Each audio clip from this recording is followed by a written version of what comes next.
আল্লাহর সাহায্য আসলে ব্যক্তি জীবনের সফলতা, পারিবারিক জীবনের সফলতা, সামাজিক জীবনের সফলতা, ব্যবসায়িক জীবনের সফলতা, রাষ্ট্রীয় জীবনের সফলতা, কোনো সফলতা বাধা দিতে কেউ পারে না।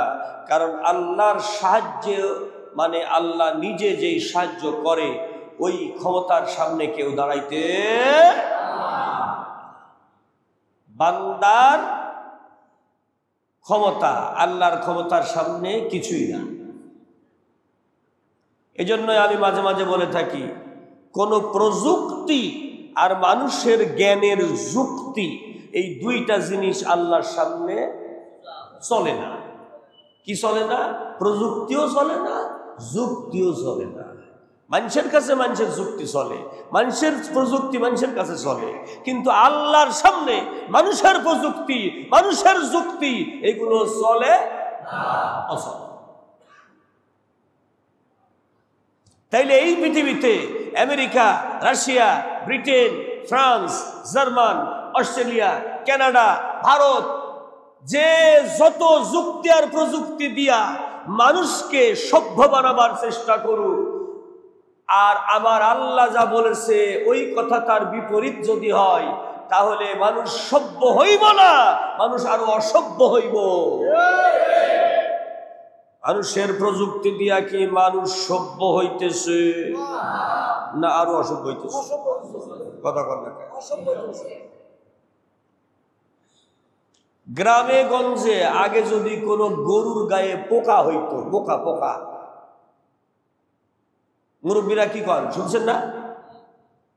তাইলে যদি কোনো ইমাম সাহেবের কাছে যান, ইমাম সাহেব কইতো যে কোন সুদখোর ঘুষখোরের বাড়ির থেকে, ওর গাছের বাড়ির থেকে পাতা নিয়ে আইসা ওর গলায় বাইধা দাও, দেখো পোকা চলে যাবে। সুদখোরের বাড়ির গাছের পাতা, বাড়ির মাটি, এইটা পোকা সইতে পারে না, ও তাড়াতাড়ি করে পালায় যায়, বিষাক্ত। জোরে বলেন ঠিক কিনা? সুদ আমাগো দেশে নাই, ঘুষও নাই। এইগুলো লগে লইয়াই আমরা মুসলমান, এইগুলো লগে লইয়াই আমরা ইমানদার, এইগুলো লগে লইয়াই আমরা নামাজের মুসল্লি। কথা বল না। আর কইতেছি আল্লাহ জান্নাত দে, আল্লাহ বলছে দোয়া ইউনুস কইরাও কাম হইব না, জান্নাত নাই। কথা বল না। কি দোয়া? হ্যাঁ, ইউনুসের দোয়া কইরাও কাম হইতো না। জোরে বলেন ঠিক না বেঠি? কারণ আল্লাহর কাছে প্রযুক্তি আর যুক্তি চলে না। আমি এই করছি, ওই করছি, ওই করছি, ওই করছি, ওই করছি, আল্লাহ তুমি আমার জান্নাত দাও। তুই তো করছিস, এটা করছিস, সেটা করছিস তোর বুদ্ধি মতো, তোর হুকুম মতো, তোর আইন মতো, ব্রিটিশের আইনের মতো, ভারতের আইন মতো। তুই আমি আল্লাহর কোন আয়াত মানছিস সেইটা কর। কিয়ামতের ময়দানে বিচার হইবা উম্মতে মুহাম্মাদীর কি দিয়া? তাহলে এই কোরআন লাগবে জীবনের সব জায়গায়, তাহলে আর কোনো চিন্তা না। আর যদি এইটারে বাদ দিয়ে আপনি আর যাই করেন, আল্লাহর কাছে ওইটার কোনো দাম নাই, এক কথাই নাই।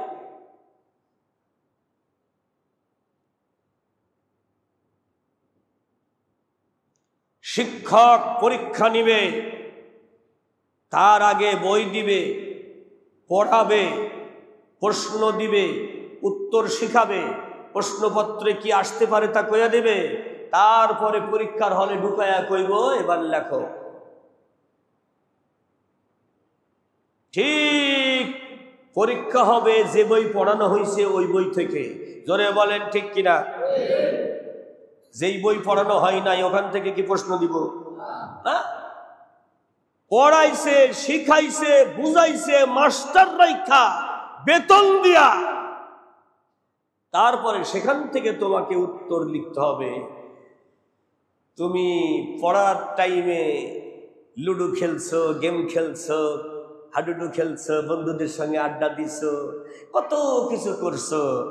যদি বাবাই জিগায় আরে পরীক্ষায় ফেল করলি কে, কয় আমি এই করছি ওই করছি ওই করছি ওই করছি ওই করছি। আরে তো এগুলো সব তো তুই নিজের ইচ্ছা মতো করছস, কিন্তু যে কিতাব তোকে দেওয়া হয়েছিল, যে বই তোকে দেওয়া হয়েছিল, যে সিলেবাস তোকে দেওয়া হয়েছিল, যে মাস্টার তোকে দেওয়া হয়েছিল, সেই অনুসারে কোনটা কি করছিস, সেই কিতাবের কতটুকু পড়ছিস, সেইটা লিখে পরীক্ষায় পাশ করতে পারলি না কে? এই কথার উত্তর তুই এই করছিস সেই করছিস, এইগুলো আমি শুনতে চাই না, ফাও কথা। আরেকবার বলেন ঠিক কিনা? এই ফাও কথা শোনার টাইম আছে? এই করছো সেই করছো, এইগুলো তো কাজ না, এগুলো তো অকাম। এগুলো কি কাম? এগুলো অকাম। তুই বন্ধুর লগে আড্ডা দিছস, মোবাইলে গেম খেলছস, সিনেমা দেখছস, আড্ডাবাজি করছস, এগুলো তো একটাও, এইগুলো তো আমার কাম না রে। আমার কাম হইল তুই পড়বি, লেখাপড়া করবি, টিউশনি দিবি, টিচার যা পড়াইবো সেই অনুসারে তুই সুন্দর মতো মুখস্থ করে লেখা পরীক্ষা দিয়া পাশ কইরা বাড়াবি। সবাই কইব অমকের গোলাই পাশ কইরা বাড়াইছে, আলহামদুলিল্লাহ, আমি আনন্দের সঙ্গে মিষ্টি বিলাবো। জোরে কোন সন্তান হিসাবে আমি তোরে বুকে দিয়া কলিজার সঙ্গে ধরে আদর করবো। জোরে কোন সুবহানাল্লাহ। কিয়ামতের কঠিন ময়দানে কি হবে আমাদের অবস্থা? রাসূল আকরাম সাল্লাল্লাহু আলাইহি ওয়াসাল্লাম কি করবেন? এ বিষয়গুলোতে আল্লাহ পাক রব্বুল আলামিন কি করবেন? উম্মতে মুহাম্মাদের সাথে বিস্তারিত বিষয়গুলো সুন্দর আকারে আস্তে আস্তে করে মাওলায়ে কারীম সুন্দর করে বলে দিয়েছেন। মুহাম্মাদুর রাসূলুল্লাহ সাল্লাল্লাহু আলাইহি ওয়াসাল্লাম والذين معه أشداء على الكفار رحماء بينهم تراهم ركعا سجدا يبتغون فضلا من الله جوري ورد الله أكبر ورضوانا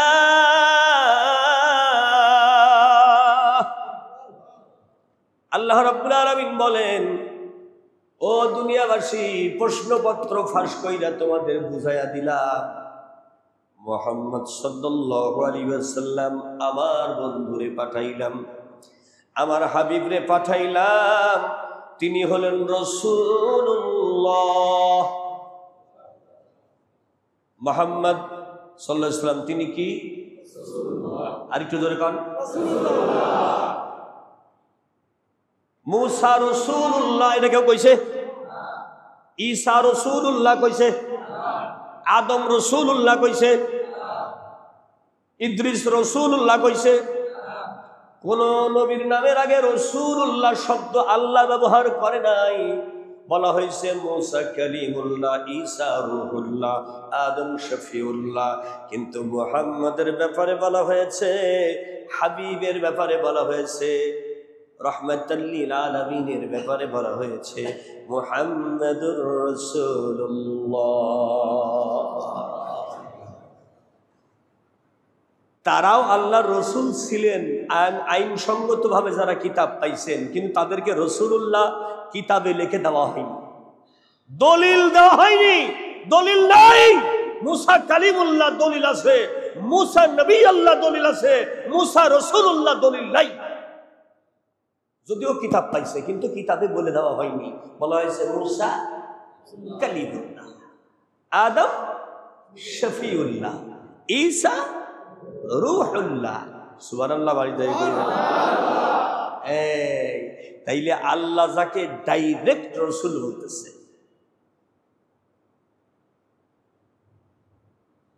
যেমন নবীর সমস্ত সাহাবায়ে কেরাম, কোন সাহাবায়ে কেরামকে আল্লাহ রাব্বুল আলামিন সাহাবা নাম ধরে, সাথী নাম ধরে স্বীকৃতি কোরআনে দেয়নি।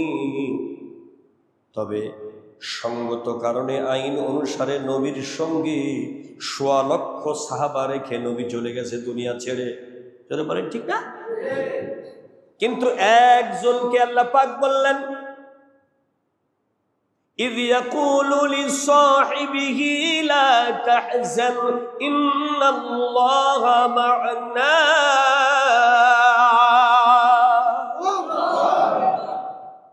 গারের সরের ভিতরে চতুর্দিকে আবু জাহেলের ছেলে ইকরামা আর আবু জাহেলের লোকেরা 100 লাল উট ঘোষণা করেছে তোমার হত্যা মৃত অথবা জীবিত ধরে আনবা মুহাম্মদকে। আল্লাহ রাব্বুল আলামিন হেফাজত করলেন গারের সরের ভিতরে। কবুতরেরা ডিম পেড়ে পেড়ে তা দিতে লাগলো। মাকড়সা জাল বুনাইয়া এমন ভাবে নেটিং করে দিল, কোনো মানুষ এখানে ঢুকেছে কেউ বিশ্বাস করবে না। আবু জাহেলের ছেলে ইকরামা বলে মুহাম্মদ সাল্লাল্লাহু আলাইহি সাল্লামের গায়ের সুগন্ধ আমি পাইতেছি, কিন্তু কোথায় আছে বুঝা পারতেছি না। এই গর্তের মধ্যে থাকতে পারে রে, যারে পাঠাইছে সে বলছে এই গর্তে কোনো মানুষ ঢুকলে এখানে এত কবুতর কখনোই তা দিতে পারতো না, এখানে এত কবুতর ডিমে তা দিয়ে বাচ্চা ফুটাবার জন্য বসতো না, এখানে মানুষ ঢুকলে কখনোই এইভাবে মাকড়সার জাল বোনানো থাকতো না, জালগুলো ছিঁড়া যাইতো। অতএব এখানে নিশ্চিত কোনো মানুষ ঢোকে নাই, কিন্তু নিশ্চিত ওখানে আল্লাহর রসুল আছে, হযরতে আবু বকর আছে। হযরতে রসুলের সাহেব আবু বকর ওই কাফেরের পা দেখতেছে, গুহার ভেতর দিয়া পাহাড়ের পাথরের নিচ দিয়া দেখা যায়, কাফেরের পা দেখা যায়, কিন্তু কাফের আমার নবীরে দেখতে পারে না। আবু জাহেলের ছেলে ইকরামা বলতেছে মুহাম্মদ সাল্লাল্লাহু আলাইহি ওয়াসাল্লামের গায়ের সুগন্ধ আমি পাইতেছি, কিন্তু কোথায় আছে পুরা পাহাড় তন্ন তন্ন করে খুঁজা পাইতেছি না। কারণ আমার নবীর শরীরে মেশক আম্বারের চাইতেও সুগন্ধ বেরোইত। জোরে বলবেন না সুবহানাল্লাহ।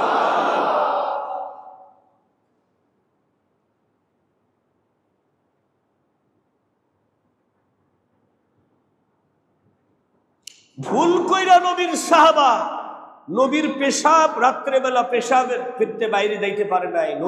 নবী ইনজুর, যুদ্ধ করছে, হাঁটতে অসুবিধা, একটা পাত্রে পেশাব কইরা রাইখা আল্লাহর হাবিব সাল্লাল্লাহু আলাইহি সাল্লাম পেশাবের পাত্রটা খাটের নিচে রাখছে যত্ন কইরা, আড়াল কইরা। এবার ওই পেশাব থেকে সুগন্ধ আইতেছে। কথা কয় না, আরো আসতে কি আইতেছে? সুগন্ধ আইতেছে। এখন এক সাহাবা, আল্লাহ রসুল একটু বাইরে গেছে, সাহাবা একরাম আইসা হাজির হয়েছে।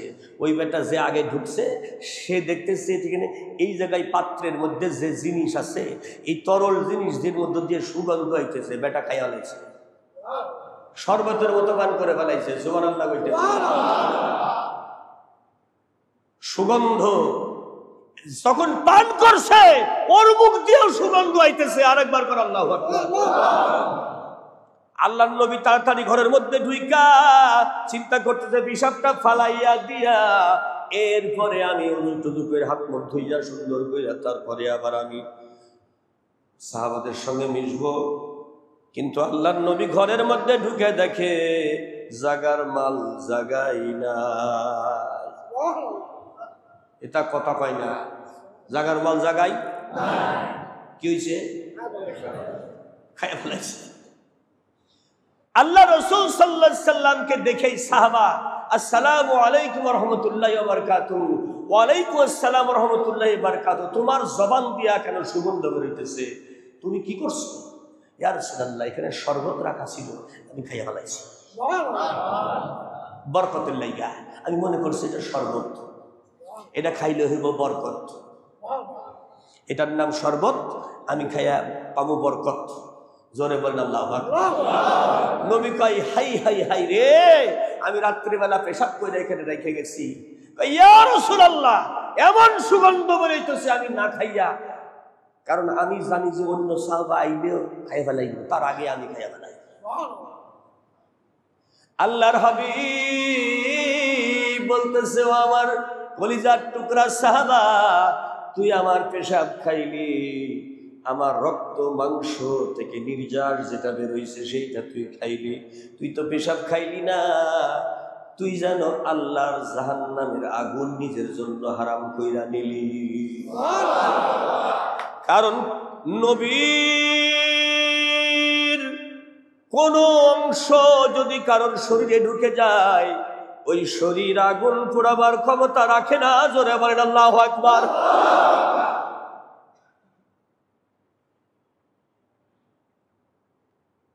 আল্লাহ রাব্বুল আলামিন সেই নবীকে ডেকে বলতেছে, সবাই পড়েন, বিসমিল্লাহির রাহমানির রাহিম। ইযা জাআ নাসরুল্লাহি ওয়াল ফাth ورأيت الناس يدخلون في دين الله أفواجا فسبح بحمد ربك واستغفر إنه كان توابا।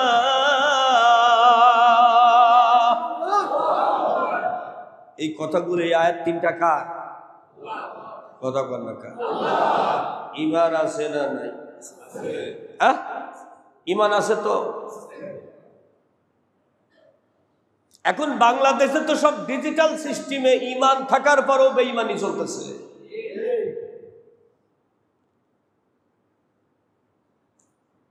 আমারে একজন টেলিফোন কইরা কইতেছে, আপনার বিকাশ নাম্বারে লেনদেন ভালো হওয়ার কারণে বিকাশ থেকে আপনার নামে কিছু পুরস্কার ঘোষণা হয়েছে, অলরেডি আপনি ৮০,০০০ টাকা বিকাশ হইতে পাবেন।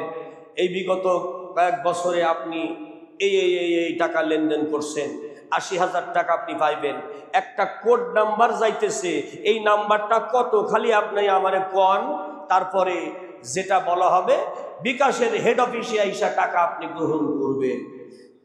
এই কথা শোনার সাথে সাথে আমি চিন্তা করলাম, জীবনে কোনোদিন বিকাশ আলারা আমার সঙ্গে কথা কই নাই, এই বেটা কথা কইতেছে। আমি সাথে সাথে কইলাম, তোমার মায়ের মোবাইল নম্বরটা আমার দরকার। তো কইতেছে, আমার মায়ের মোবাইল নম্বর দিয়া কি হইব? বলে এত বড় হারামজাদা কেমনে জন্মাইছে ওইটা জিজ্ঞেস করব। এ কথা কই না, কারণ আমি তো লগে লগে বুঝে ফেলাইছি যে হেটা কি সিটার নাকি ভালো। আমি এর মায়ের মোবাইল নম্বর জিগাইতে চাই। কইছি তোমার মায়ের মোবাইল নম্বর লাগবে, তোমার মার মোবাইল নম্বরটা আমারে দাও, তারপরে আমি বিকাশের নম্বর কত কি আইছে সেটা দেখব। কয় আমার মার মোবাইল নম্বর দিয়ে কি করবেন? আমরা তারে জিগাবো যে এত বড় হারামজাদা কি দিয়া জন্মাইছে, কি মানুষের বাচ্চা নাকি জানোয়ারের বাচ্চা? এই জানোয়ারগিরি বাংলাদেশে চলতেছে না? নাই নাই নাই নাই নাই। একজন মোবাইল করে বলতেছে, আমি অমুক মাজার থেকে বলতেছি, আমি জিনের বাদশা। আমরা, তুই কোনে রে? আমি তোকে ধরার জন্য তো খুঁজে বেড়াইতেছি, আমার কাজই তো এইগুলো ধরা। তুই মাজারের কথা কইতেছিস? কোন মাজার ক? যেই কইছি তুই কোনে রে, তোরে তো ধরার জন্য আমি ঘুরে বেড়াইতেছি, আর ঠাট করে কেটে দিচ্ছি। এ কি নর্মাল বাটপার না জটিল বাটপার? জটিল বাটপার। তাহলে ডিজিটাল মোবাইলে বাটপারি হইতেছে না হইতেছে না? আরো জোরে বলেন। এগুলো reality, this is the reality. আমি উদাহরণ দিতেছি নির্ভয়ে, আপনার আমার কারোর চেহারার দিকে তাকাইয়া না, কোরআনের দিকে তাকাইয়া উদাহরণগুলো লক্ষ্য করতে হবে। জোরে বলেন আল্লাহু আকবার। আমি কইতেছি না, ক্ষমতা নাই। আবু জাহেল, আবু সুফিয়ান, উতবা, শাইবা, মুগীরা, গোটা আরবের ৩৬টি গোত্রের ৬৫,০০০ মানুষ, ৬৮,০০০ মানুষ, ষষ্ঠম সহস্র শিষ্য শাখার সমন্বিত বেদ কিতাবে আসছে ৬৮,০০০ বা ৬০,০০০ মানুষ যখন মক্কা নগরীতে বসবাস করবে, মুহাম্মদ সাল্লাল্লাহু আলাইহি ওয়াসাল্লামের জন্ম হবে। জোরে কান সুবহানাল্লাহ। বেদ কিতাবের উদাহরণ দিয়ে আমি বলতেছি যে তখন সর্বোচ্চ ৬০ থেকে ৭০,০০০ মানুষ আল্লাহর নবীকে ধরার জন্য পিছনে লাইগা ছিল। জোরে বলেন কত হাজার মানুষ? কমপক্ষে 60 থেকে 70,000 মানুষ লেগে গেছে পিছনে। ওর দেখো যদি নামে তাও 30,000 মানুষ নামছে। ধর মোহাম্মদ রে, ধর, মার মার ধর। কাল্লা কাইটা, ওর কাল্লাটা আবু জাহেলের সামনে নিতে পারলে 100 লাল উট পাইব। সকলে হাজার হাজার মানুষ একদিকে, আর আমার আল্লাহ একদিকে। আবু জাহেল কয় ধর ধর, আর আমার আল্লাহ কইতেছে তার আয়াত দিয়ে, বলবো কথা কয় না, আল্লাহ আয়াত দিয়ে কি কইতেছে বলবো? লা তাহজান ইন্নাল্লাহা মা'না।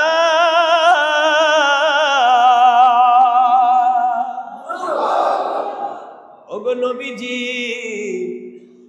খবরদার চিন্তা করো না, আমি আল্লাহ স্বয়ং নিজে তোমার সাথে আছি। যার সাথে থাকে আল্লাহ, তার সঙ্গে দিয়ে কি পারা যায় ভাই? আল্লাহ বলতেছে লা তাহজান ইন্নাল্লাহা মা'ানা। আয়াত বাই আয়াত অর্থ করেন, চিন্তার কোনো কারণ নাই, সাহায্যকারী হিসাবে এই মুহূর্তে আমি আল্লাহ স্বয়ং নবীজি আপনার সাথে আছি। আপনার সাথী, আপনার সাহাবা আবু বকরকে বলেন চিন্তা যেন না করে, কারণ আবু বকর নবীরে কইতেছে, নবী গো, ওই তো আবু জাহেলের ছেলে ইকরামার কণ্ঠ শোনা যায়, ওই তো কাফেরদের পা পাথরের নিচ দিয়া দেখা যায়, এই বুঝি আমরা ধরা পড়া গেলাম। আমার আল্লাহ বলে ধরা আমরা পড়ব না, ওরা আমার আল্লাহর হাতে ধরা পড়বে। কাফেররা ধরা পড়বে না আল্লাহর নবী ধরা পড়বে? কথা কয় না। ধরা খাইব কেডা? আল্লাহ বলতেছে লা তাহজান ইন্নাল্লাহা মা'ানা।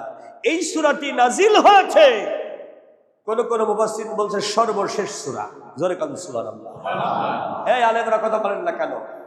কোন কোন মুফাসসিরিন বলেছেন এটা সর্বশেষ সূরা। জোরে বলেন সুবহানাল্লাহ। কি আশ্চর্য কথা!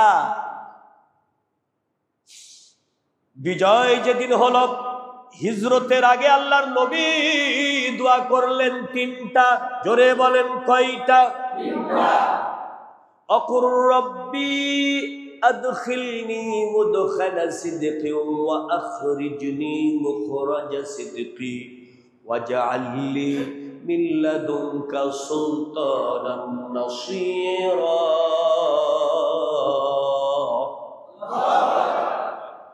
দোয়া পাঠাইলেন কেডা? শিখাইলেন কেডা? কবুল করলেন কেডা? দেখছেন, যা আল্লাহ সামনে ঘটাইব তা আল্লাহ কইতে বলতেছেন। নবী গো, খালি জবানে বলেন যদি বের করে দাও, নিরাপদে বের করে দাও। প্রথম দোয়াটা কবুল হলো, 3 দিন পরে আকুর রব্বি আদখিলনি মুদখালা সিদকি, মদিনায় যদি পৌঁছায় দাও, নিরাপদে পৌঁছায় দাও। এই প্রথম দোয়াটা কবুল হলো তখনই।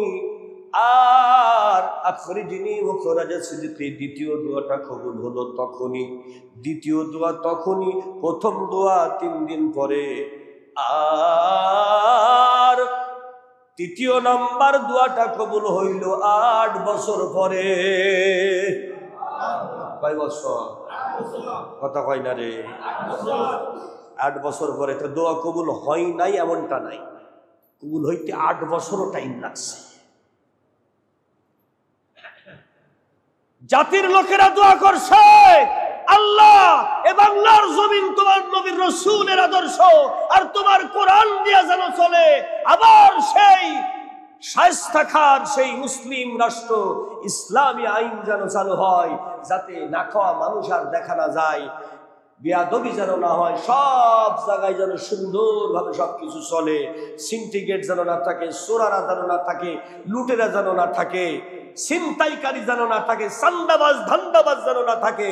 এগুলো আমাদের দাবি, এগুলো সব জাহেলিয়াতের কাজ। আরেকবার বলেন ঠিক না বেঠিক? এগুলো বর্তমানে আমাদের দেশে নয়। ইটা কথা কয় না। এক বছর ধরে দোয়া ইউনুস করতেছেন, তাও আছে, কামাইতেছে না। তাহলে লাগবে কি? যেইটা দিয়ে আল্লাহর সাহায্য আসবে ওইটা লাগবে।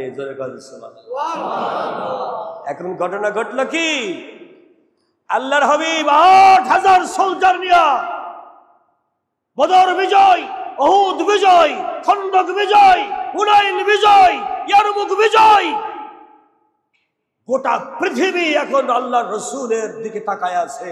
আরেকবার বলুন সুবহানাল্লাহ। যেখানেই নবী কদম রাখে সেখানেই বিজয়। আর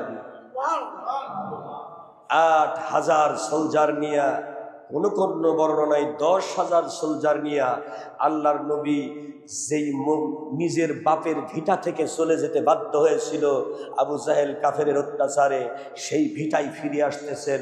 সাথে আছে ৮,০০০ মুমিন মুসলমান। সুবহানাল্লাহ বাড়ি গিয়া কইয়া সবার হাতে খোলা তরবারি। আল্লাহ রাসূল বললেন, আলী রে, ইয়া রাসূলুল্লাহ, কোন নারীর গায়ে যেন হাত দিও না, শিশুর গায়ে হাত দিও না, একটা ফলদার বৃক্ষ কাটবে না, একটা গাছের পাতাও ছিঁড়বে না, একটা গাছের ডালের গায়ে কোপ দিবে না, কোনো আনন্দ মিছিল হবে না। খবরদার, খবরদার, খবরদার। আরেকবার বলেন সুবহানাল্লাহ। কাফেররা যা করেছে আমরা তা করব না। আরেকবার বলেন সুবহানাল্লাহ।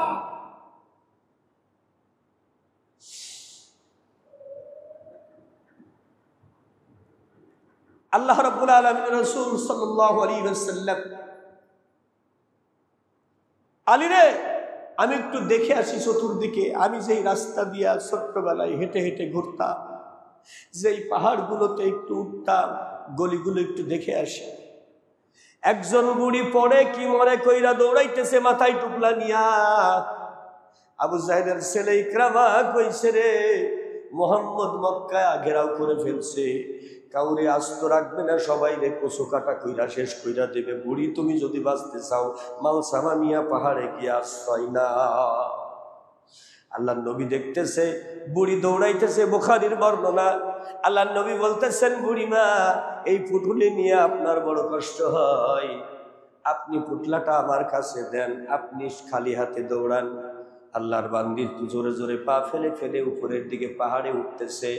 আল্লাহর নবীও আর এক হাত ধরে কষ্ট করে তাকে সাহায্য করতেছে। মাথায় পুটলি আর এক হাতে বুড়ি নিয়ে গায়ে নিতেছে। একটা পাহাড়ের গুহার কাছে গিয়া বুড়ি বলে, এই জায়গায় আমি নিরাপদ, এখানে মুহাম্মদের লোক আমারে দেখতে পাবে না, এই জায়গায় নামায়া দাও। আল্লাহ রাব্বুল আলামিন নবী ওই জায়গায় নামায়া দিলেন। বুড়ি আসল থেকে কিছু টাকা বের করে দিয়ে নবীর হাতে দিয়ে বলে, আমার জন্য তুমি কষ্ট করলে, তুমি তোমার পারিশ্রমিক গ্রহণ করো। আল্লাহ নবী বললেন, লাগবে না মাগো, আমি যে তোমাকে সাহায্য করলাম এটাই আমার জন্য বড় যথেষ্ট। আমার জন্য দোয়া কইরো। জোরে বলেন সুবহানাল্লাহ। বুড়ি দোয়া করতেছে, কাবার মালিক, কাবার মালিক, তুমি এই ছেলেটাকে এই জগতে পরজগতে ভালো রাখো। কাবার মালিকরে বিশ্বাস করে। জোরে বলেন সুবহানাল্লাহ। আচ্ছা বাবা, তুমি আমার কাছ থেকে টাকাও নিলে না, আবার সাহায্য করলে, এত দূর আগায় দিলে, এত কষ্ট করলে আমার জন্য। কাবা মক্কার বুকে বিনা পয়সায় এইরকম মান্না খাইটা দেয়, এরকম মানুষ তো একটা মায়ের সন্তানও এমন আছে বলে আমার জানা নাই। আমি এই মক্কায় বৃদ্ধা হয়ে গেলাম, জন্ম নিয়ে বৃদ্ধা হয়ে গেলাম, কিন্তু এরকম কোন মায়ের সন্তান নাই, নাই, একজনও নাই। পারলে আমার মাল নিয়ে ভাগ্যা যাইতো, আমার বাইরে ফেলাইতো। কে বাবা তুমি? কার গর্ভে জন্ম নিছ? কার ঔরসে এমন মা সন্তান জন্ম দিছে বিনা পয়সায়? বৃদ্ধা মাকে সাহায্য করে। সাহায্য করলা তুমি। বুড়ি কান্দা দিছে, নবীও কান্দতেছে। কি জন্য মাগো তুমি এত দূর আইলা? বলে, তুমি কি শোনো নাই? ওরে বাবা, আব্দুল্লাহর বেটা মুহাম্মদ ছুরি নিয়া তরবারি নিয়া সবাই রে মারার জন্য আইতেছে। আমাকেও মেরে ফেলাইবো, সবাই মেরে ফেলাইবো। কইছে কিনা, ওই আবু জাহেলের লোকজন কইতেছে, সেই ভয়ে আমি এত দূর আইছি। আল্লাহর নবী চোখের পানি ফেলে দিয়ে বলতেছে, মাগো আপনি আমার পরিচয় জানতে চান? যার ভয়ে, যেই মুহাম্মদের মিথ্যা প্রচার, আপনি অপপ্রচার শুনেছেন, যেই মুহাম্মদের নামে, আমি সেই আব্দুল্লাহর এতিম পুত্র, মা আমিনার সন্তান, আমি মুহাম্মদ রাসূলুল্লাহ। বুড়ি আর সুখে পানি ধরে রাখতে পারে, বুড়ি কেঁদে ফেলেছে রে। এটাই কি মুহাম্মদ? এটাই কি মুহাম্মদের দিন? এটাই কি মুহাম্মদের ইসলাম? একে অপরকে সাহায্য করা, অসহায়কে সাহায্য করা, বিপদগ্রস্ত মানুষের পাশে দাঁড়ানো, এটাই যদি আল্লাহর দিন হয় রে মুহাম্মদ, তাইলে তোরে থইয়া আমি কেন মক্কা সাইডা আইলাম? বলে অপপ্রচার করছে ওই পত্তলিক হিন্দুরা, অপপ্রচার করেছে কাফেরের গোষ্ঠীরা। অপপ্রচারের জ্বালাই তুমি এই পর্যন্ত আইছো, অথচ তুমি আসলে আসল খবর জানলা না। বুড়ি বলে, আসল খবর আমি এখন যাই না গেছি, আমারে পড়ায় দাও আশহাদু আল্লাহ ইলাহা ইল্লাল্লাহু মুহাম্মাদুর রাসূলুল্লাহ সাল্লাল্লাহু। বুড়ি কয়, বাবা গো আমি কালমা পড়েছি, আর কয়দিন বাঁচবো কিনা জানি না, তুমি আমারে ওয়াদা দাও, আমি তোমার উম্মত হইলাম, কিয়ামতের ময়দানে আমারে ভুইলা যাইবানি। কিয়ামতের ময়দান আমারে ভুইল না, আমার জন্য এত কষ্ট করলা, কিয়ামতের ময়দানে আমারে তুমি ভুইলা যাইও না, আমি অনেক বড় গুনাহগার। আল্লাহর নবী বলে, তুমি কালমা পড়েছো, এই মুহূর্তে তুমি নিষ্পাপ। কাওয়ালিদাত উম্মুহু, এই মুহূর্তে তোমার মা তোমাকে জন্ম দিয়েছে, যেইভাবে নিষ্পাপ একটা শিশু, এই রকম তুমি এই মুহূর্তে তুমি নিষ্পাপ। আল্লাহর নবী বলে, যখন তুমি আমার উম্মত হইয়া গেছো, আমার উম্মতকে রাইখা আমি জান্নাতে কদম দিব না। তাই আজকে নবীর উম্মতদের বলি, নবীর উম্মত হইয়া যান, আলহামদুলিল্লাহ আল্লাহর সাহায্য পাবেন। নবী আমাকে আপনাকে বাদ দিয়া জান্নাতে যাবে না ইনশাআল্লাহ।